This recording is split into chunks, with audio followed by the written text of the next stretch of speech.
In 2020, I and my wife, Juliet Ada Ssebuwufu, we got introduced, and we hoped that we would have kids or children really quick, but things didn't happen as we had planned. And for that reason, we couldn't get wedded because my father didn't allow us to wed without having children.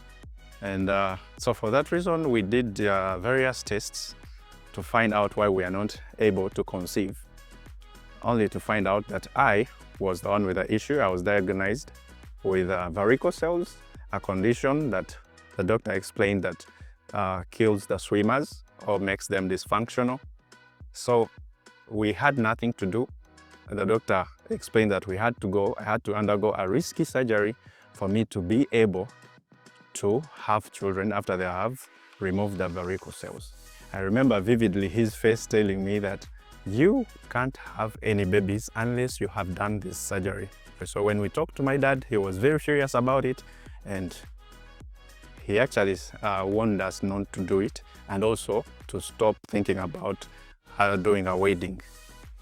First, moving forward, we joined Worship Harvest, or we got introduced to Worship Harvest in around 2022. My wife was invited and she dragged me along. Before that, we're not planted in any church. So when we joined Worship Harvest, we were welcomed warmly, and when we started serving, we opened up our home for many people. We started living a life out there and serving God. Meanwhile, we had this issue going on. We were not conceiving and we were feeling bad, and we couldn't talk about the wedding anymore because we hadn't conceived. But in Worship Harvest, we were encouraged by our pastor, Pastor Alan and Pastor Peter, to go through with our wedding since we were ministers in the church. Regardless my father's position about this, we did the wedding in 2023. That was February 11th, 2023. Now that very year, the shift ushering us into 2024, we were present in the room, and I remember Bish sharing his testimony. I got encouraged so much that something was going to happen for us.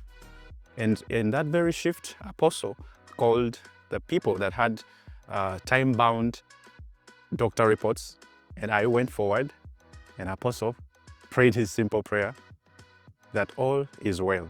I went believing that all is going to be well indeed. After being encouraged by the testimony of Bish and by the prophecy of Apostle, we went through 2024 and things just started shifting.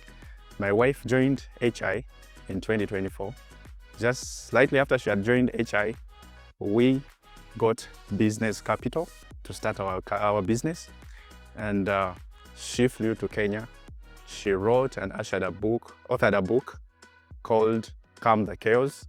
And in the season just next to September to Remember, an exercise that they were supposed to do, that's when we found out that we had conceived. In fact, during the September to Remember, we were 2 weeks. We had conceived just 2 weeks earlier. And we had a smooth pregnancy, a full-term pregnancy. We didn't have any morning chills. We didn't have throwing up or spitting, those habits that come when people conceive. We didn't have any of that. It was the smoothest, just showing the power of God in this whole thing. I want to thank God for the ministry upon Mo's life. I want to thank God for Worship Harvest, and I want to thank God that He really came through for me and my family. Now our little daughter is making 2 months soon. She's healthy, we are happy, we have a running business, and everything just happened because God said so. I want to thank God that there's no report of the doctors that He can't turn around. He's a God of impossibles, He's a God of wonders.